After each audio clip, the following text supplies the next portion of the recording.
So Shane, you recently attended the Canada 3.0 conference in Shakespeare country in Canada, Stratford, Ontario. What sort of new developments came out of that event?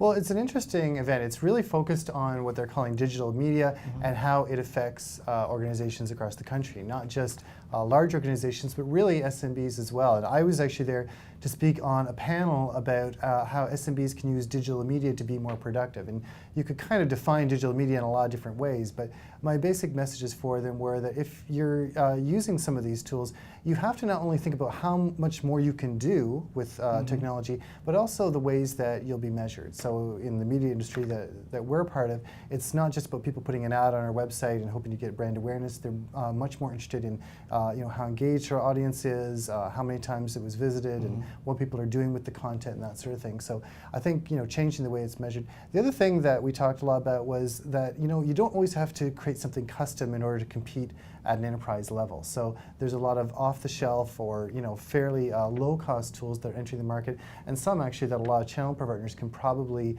help provide that will give them that leg up to really be a lot more productive with digital media. Yeah, I was going to ask you about that. Do you see it as an opportunity for the channel? I mean, there's one Toronto-based solution provider, Cyberplex, who's built their business around digital media and providing that to customers.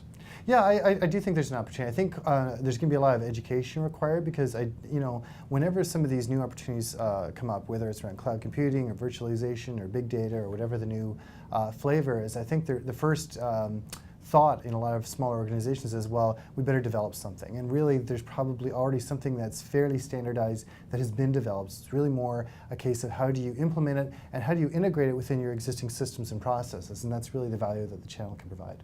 Sounds like a very timely show.